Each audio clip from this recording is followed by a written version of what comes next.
여러분, 오늘은 특별한 날입니다. 여러분, 우리는 특별한 사람입니다. 박수!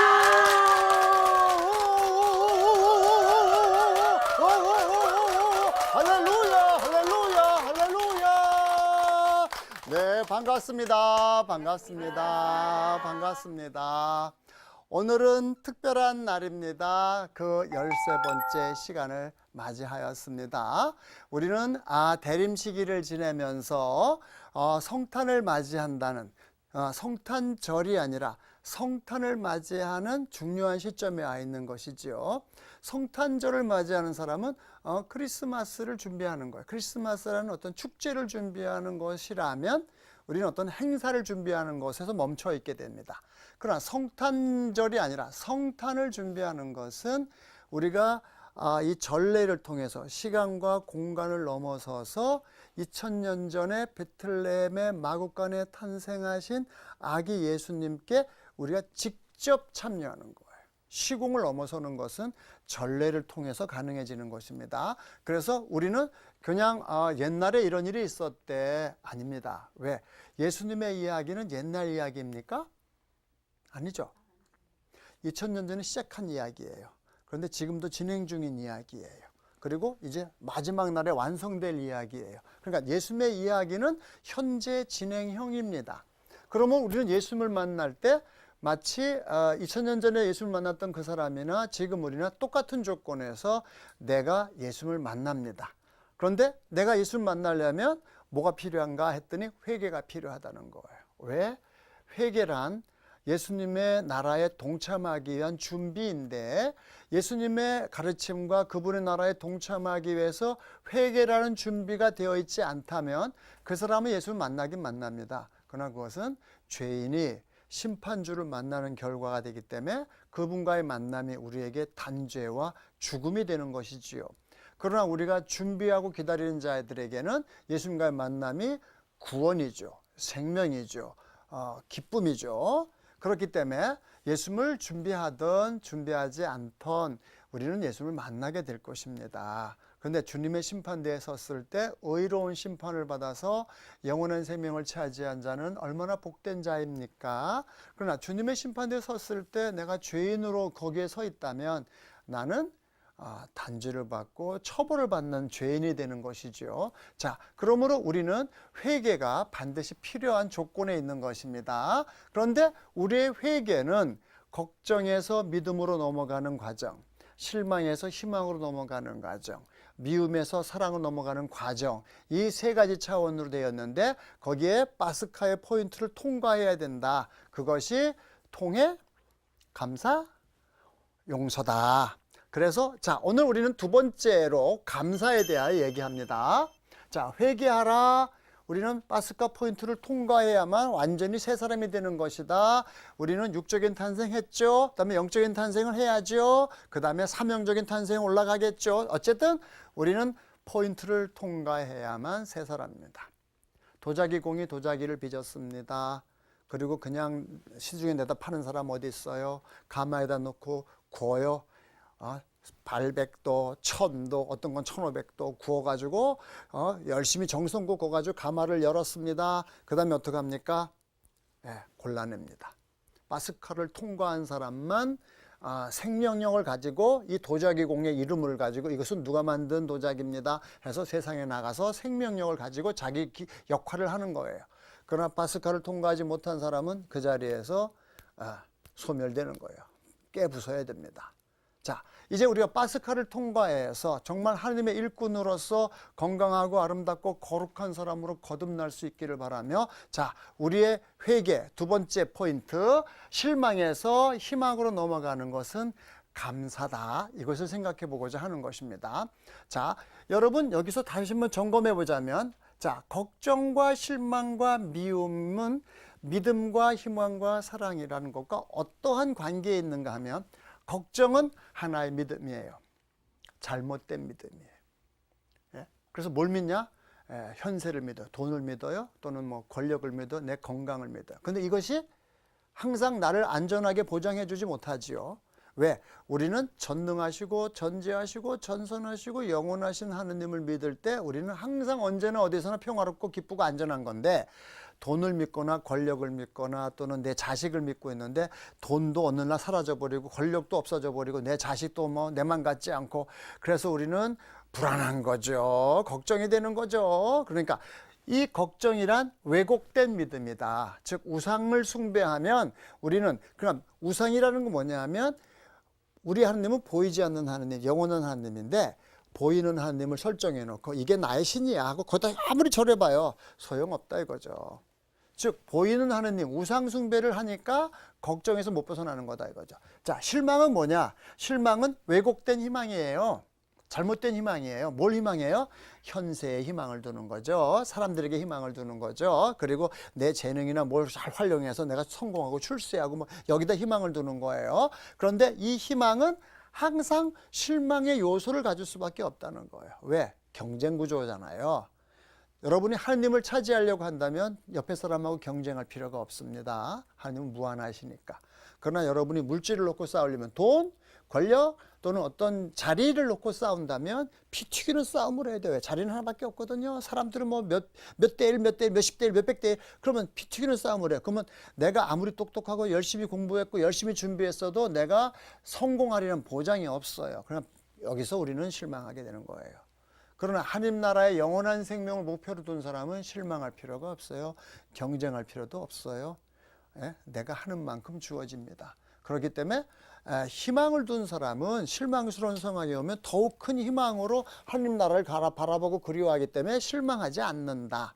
그런데 현세적인 것에 희망을 두고 있으니까 왜곡된 희망이다. 그것은 실망은. 그래서 자꾸 실망하는 거예요. 그러다 보면 모든 걸 다 잃어버리고 난 다음에 비로소 난 끝났어.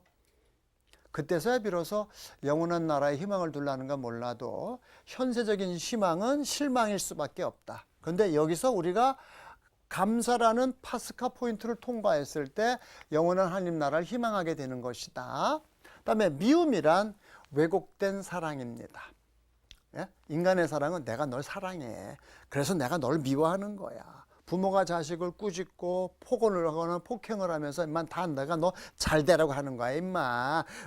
부모의 깊은 마음을 네가 어떻게 알아 임마. 이렇게 말해요. 사랑한다고 말하면서 사랑하는 가족들에게 폭언을 하고 폭행을 하고 요즘 말로 갑질도 하고 그러면서 상처투성이가 돼버려요. 그래갖고 저게 무슨 아버지야, 저게 무슨 엄마야, 나 싫어 꼴도 보기 싫어 이래갖고 관계가 왜곡되고 관계 형성은 무슨 관계 형성이에요. 그냥 미워 죽겠어, 왼수가 따로 없어. 이렇게 되니까 미움이 생기더라. 즉 미움이 잘못된 사랑이다.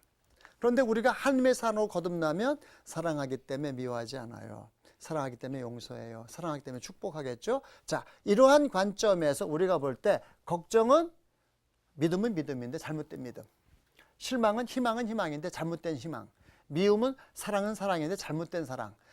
이게 문제였다는 것을 이해할 때 우리가 참된 믿음과 참된 희망과 참된 사랑으로 파스카하기 위해서는 거짓된 믿음인 걱정을 버려, 거짓된 희망인 실망을 버려, 거짓된 사랑인 미움을 버려.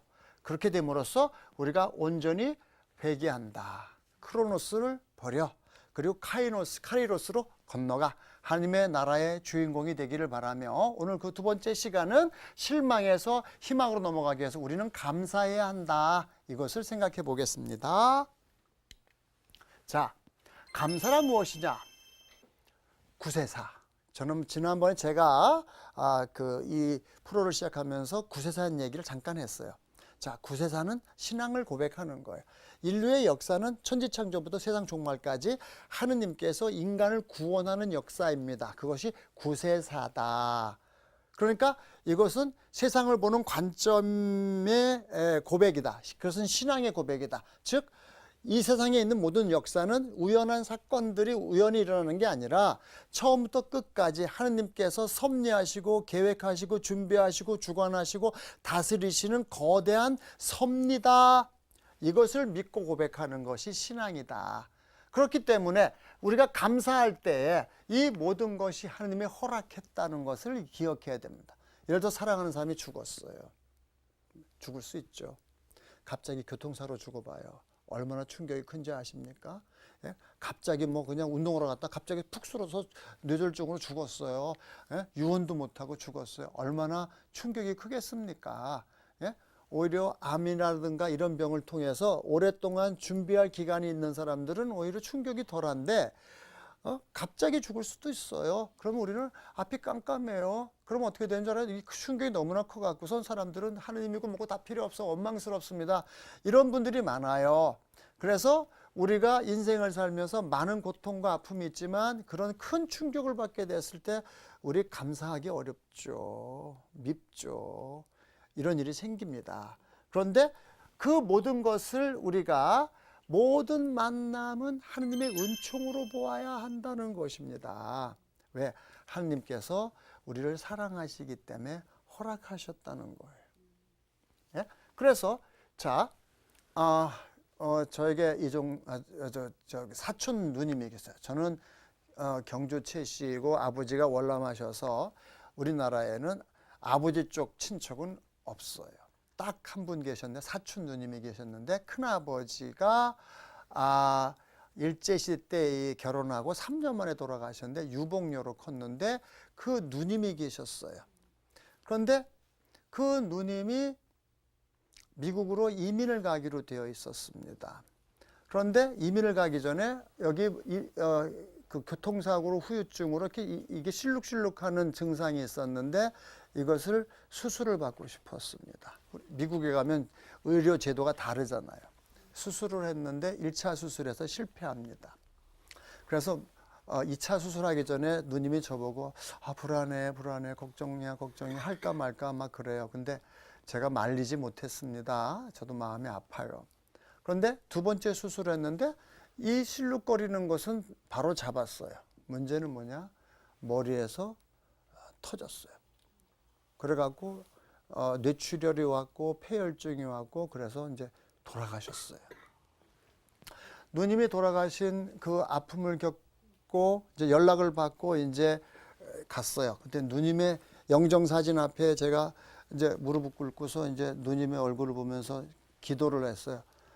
하느님, 제 누님을 왜 지금 데려가셨습니까? 라고 물어봤어요. 예? 그것은 무슨 뜻이냐? 지금 아직 결혼도 못한 조카들도 있고 그래서 미국에 이민을 가서 나름대로 희망과 꿈을 가지고 나름대로 참 행복하게 살 수 있는 조건인데 왜 하필 지금 데려가셨습니까? 하나님이 데려가신 건 맞죠? 예, 하나님이 허락하지 않은 죽음은 없어요. 예. 그런데 깜짝 놀랐어요. 그것은 내가 그를 사랑하기 때문이다. 이것이 답변이었어요. 저는 이해가 안 갔죠. 아니, 제 질문이 뭐예요? 왜 하필 지금 데려가셨습니까? 라는 질문이에요. 그런데 그것은 내가 그를 사랑하기 때문이다. 라는 이 말씀을 내가 어떻게 이해할 수 있어요? 갑자기 순식간에 막 생각을 돌리는데 결론이 딱 뭐냐? 그렇다면 우리 누님이 이번에 돌아가시지 않고 미국에 무사히 이민을 간다면 영혼을 영원히 잃어버릴 수 있는 위험한 일이 기다리고 있었다는 뜻입니까? 지옥에 떨어질 수도 있는 위험한 일이 기다리고 있었다는 말입니까? 라고 물었어요. 그랬다. 우리는 사람의 과거와 현재와 미래를 모르지 않습니까?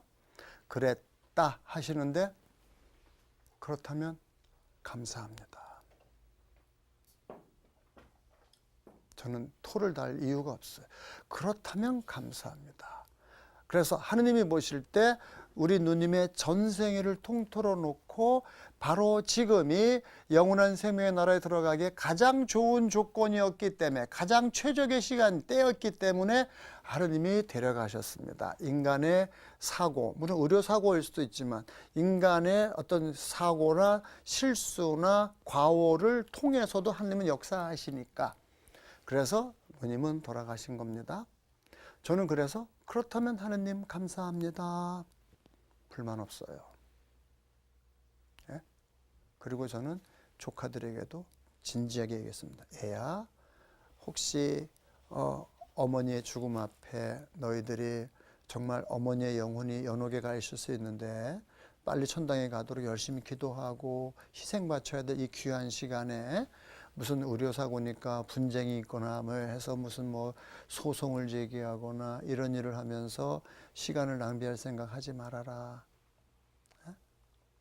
그러면서 제가 조카들에게 들려준 이야기가 있어요. 옛날에 유럽에서 있었던 일인가 봐요. 어떤 집에 강도가 들었습니다. 이 강도가 이 집의 아들을 죽였습니다. 그리고는 어디 숨어 있어요. 그런데 그 엄마는 그 강도가 어디 숨어 있는지 알고 있었습니다. 그런데 이 엄마는 자기 아들을 죽인 이 강도를 진심으로 용서하였습니다. 그리고 이 강도에게 나는 너를 고발하거나 너를 체포할 생각이 없으니 너는 빨리 피신을 가라 하고 얘기했습니다. 전했어요. 그러나 그 강도는 두려워서 믿을 수가 없으니까 겁을 집어먹고 숨어서 나오지 않았습니다. 그래서 이 어머니는 자기 아들이 타던 말과 자기 아들이 입던 옷을 보냈습니다. 이 옷을 입고 이 말을 타고 너는 빨리 피신을 가거라. 나는 너를 용서했다. 이미 나는 너를 처벌할 마음이 눈꼽만큼도 없다 하고 보냈습니다. 그래서 그 하인이 가서 전했기 때문에 그 옷을 입고 그 살인 강도는 도망을 갔습니다. 그날 저녁에 무슨 일이 있었는가? 죽은 아들의 영혼이 나타났습니다. 엄마에게 나타나서 이렇게 얘기했습니다. 어머니, 저는 지금 연옥에서 해방되어 천당에 올라가는 길입니다. 저는 갑자기 죽었기 때문에 제대로 합당한 죽음을 준비할 수 없어서 갑자기 죽었기 때문에 저는 연옥에서 오랜 시간을 살았어야 했습니다. 그런데 오늘 어머니께서 저를 죽인 원수를 진심으로 용서한 그 공로 덕분으로 저는 모든 연옥의 형벌을 다 탕감받고 지금 해방돼서 천당에 올라가는 길입니다. 어머니 감사합니다. 그리고 밝고 아름다운 모습으로 천당으로 올라갔습니다. 그 어머니는 바보 같은 짓을 했습니다. 그러나 그 어머니가 한 그 바보 같은 짓이 그 아들에게는 너무나 소중합니다. 연옥 영혼들에게는 천년이 하루같이 고통스러운데 그 어머니의 큰 선행이, 큰 용서가 그 아들의 모든 죄를 다 말끔히 청산하고 바로 천당에 올라갈 수 있게 되었습니다. 우리가 이 얘기를 생각해 보십시오. 저는 조카에게도 이 얘기를 하면서 그러니 얘들아, 그런 세상 사람들이 말하는 것에 연연하지 말아라. 아무리 소송을 하고 해도 억울함은 풀리지 않는다. 그리고 돌아가신 어머니는 살아나지 않는다. 그러면 나중엔 결론이 뭐냐면 돈의 액수만 왔다 갔다 한다. 얼마로 합의할 건지 돈의 액수만 왔다 갔다 한다. 그러면 너의 어머니의 죽음이 몇 푼짜리 안 되는 돈의 액수로다가 지금 왔다 갔다 하는 결과밖에 오지 않는다. 얘들아, 깨끗이 덮어라. 그리고 그 시간에 기도해라. 그것이 저의 진심 어린 충고였습니다. 자, 우리는 감사할 수 있는 순간에 감사하기보다는 불평불만을 할 수 있습니다. 자, 불평불만은 무엇이냐? 미성숙이다. 미성숙이 뭐라고 했습니까? 나라고 하는 정체의식이 좁은 사람, 이게 나야. 그리고 내 밖에 있는 건 모두 다 남이야. 그러니까 저놈은 나를 괴롭히는 놈들이야. 저 왼수야. 저것들을 혼내줘야 돼. 복수해야 돼. 가만둘 수가 없어. 나가 그릇이 작기 때문에, 내가 미성숙하기 때문에 저 사람을 담을 수 없으니까 나는 불평불만을 하는 것입니다. 그래서 모든 사람이 나를 괴롭히는 것 같이 보여요. 그러나 잘 생각해 보십시오. 그 사람들이 하느님이 나에게 보낸 스승님이십니다. 내가 워낙 우물 안에 개구리에 우물 안에서 벗어날 생각 안 하고 맨날 거기만 있으니까 반강제로 이걸 깨야 돼요. 예? 인간이 변화할 때는 크게 두 가지 경우가 있습니다. 하나는 내가 도저히 감당할 수 없는 엄청난 충격을 받게 되면 인간은 변합니다. 전쟁이 났다든지 너무나 큰 충격을 받다든지 너무나 큰 고통을 받으면 생각할 겨를이 없이 내가 살아남기 위해서 적응하기 위해서 막 하다 보니까 변화가 일어나는 거예요. 다 인생이 헛되고 헛되지 않습니까? 그다음에 인간의 변화는 또 다른 거는 뭐냐 하면 느끼지 못할 정도로 가랑비에 옷 젖듯이 서서히 바뀌면 변합니다. 그런데 자, 우리는 정말 내가 하느님이 보실 때는 너는 지금 성인이 돼서 완전한 사람이 돼서 영원한 생명을 차지하려면 넘어야 될 바스카가 엄청 많이 남아 있는데 성장하고 성숙할 이게 너무나 많이 남아 있는데 그런 생각은 전혀 안 하고 맨날 우물 안의 개구리처럼 고개에 갇혀서 나는 원래 이래, 나는 이런 사람이야, 나는 억울해, 나는 누구 때문에 이렇게 살 수밖에 없고 누구 때문에 이렇게 살 수밖에 없어라고 말하면서 지나간 모든 과거 사건들에 대해서 불평하고 불만하고 실망하고 나는 누구 때문에 이렇게 누구 때문에 언제까지 그렇게 살 거냐 이거예요. 저는 젊은이들이나 또는 상담하러 온 사람들에게 얘기합니다. 20살이 되기 전에는 그렇게 말해도 된다. 내가 이모니 애꼴로 사는 것은 우리 아버지 때문이에요. 우리 어머니 때문이에요. 우리 조상 때문이에요. 환경 때문이에요. 그렇게 말해도 된다. 그러나 20살이 넘었다면 그 다음엔 내 책임이 따른다. 너는 뭐 했니? 나는 우리 아버지 때문에 우리 어머니 때문에? 아니야, 너는 뭐 했니? 네 인생이야. 넌 주인공이야. 너는 너의 문제를 풀려고 노력하고 네가 열심히 애썼어야 되지 않을까? 부모님 물려준 재산이 아무것도 없어. 부모님 물려준 재산이 아무것도 없고 가난밖에 없다면 그 가난이 내 미천이에요. 그럼 가난을 미천으로 해서 나는 열심히 노력하고 열심히 성취해서 내 인생의 주인공이 되었어야 했어요. 그런데 나는 노력하지 않고 나는 성취를 위해서 힘쓰지 않고 그리고 맨날 내가 이 모양 꼴 사는 것은 누구 때문에 누구 때문에 누구 때문에 이것은 불평불만이다. 미성숙이다. 예, 현대를 세운 정주영 선생께서는 부모가 나한테 물려준 재산이 가난이라고 말했습니다. 그분은 그것을 재산이라고 말했습니다. 나에게 물려준 유산이다. 나는 가난한 집 아들로 태어났다. 그것이 그분에게는 어떻게 변해야 되냐. 그러므로 나는 부잣집 아이들보다 몇 곱절 일해야 되고 더 열심히 공부해야 되고 밤잠을 줄여가면서 노력해야 된다. 나는 부잣집 아이가 아니기 때문에. 그래서 그는 노력했고 그리고 성취했고 그리고 정말 자기 인생의 주인공이 되었습니다. 네. 우리도 기억해야 된다는 거예요. 야, 20살이 넘은 다음에는 남의 탓을 하지 마십시오. 내가 주인공이지 않습니까? 자, 그렇기 때문에 우리는 미성숙하지 않도록 해야 된다. 그러면 감사라는 건 뭐냐? 감사는 치유입니다. 여러분이 나는 누구 때문에 이래? 상처야, 아픔이야. 그런데 이게 하느님께서도 허락하신 일이구나. 그러면 내가 감사하자. 감사할 때마다 여러분은 치유가 됩니다. 감사하세요. 치유가 됩니다. 감사하세요. 치유가 됩니다. 자, 저는 자주 그 생각을 해요. 누구 생각? 야곱의 11번째 아들로 태어났던 사람. 누구죠? 요셉이죠. 그는 아버지의 총애를 한 몸에 독차지했어요. 그래서 아버지의 총애를 독차지했더니 형제들의 질투도 독차지했습니다. 인생이란 다 그렇죠. 한쪽 면에서 좋으면 다른 쪽 면에 문제가 생기는 겁니다. 호사 다 맙니다. 좋은 일이 있으면 나쁜 일이 따라오는 거예요. 그러니까 너무 사람들한테 사랑받는 걸 너무 좋아하지 마세요. 그러면 반드시 반대급부가 나타납니다. 어쨌든 요셉은 형제들의 시기 질투의 대상이 되었습니다. 그래서 어느 날 요셉은 드디어 아버지의 심부름으로 형제들에게 갔다가 형제들이 저기 요셉이 온다. 장신구를 몸에 아주 굉장히 이쁘고 귀족적이고 아름다운 옷을 입고 있는 그 요셉은 그 옷을 입고 아버지의 사랑을 독차지했던 죄로 이제 노예로 팔려가게 되었습니다. 어린 나이에. 얼마나 불행합니까? 그래갖고 노예로 팔려가서 에집트의 대상들에게 무슨 은전 20냥인가 뭐 해갖고 헐값에 넘어갔어요. 그래서 에집트에 가서 온갖 고생을 한 것입니다. 그래서 세월이 지나서 어느 날 무슨 일이 벌어졌느냐. 요셉은 파라오 왕의 두 번째 제2인자 국무총리의 자리에 올라 있습니다.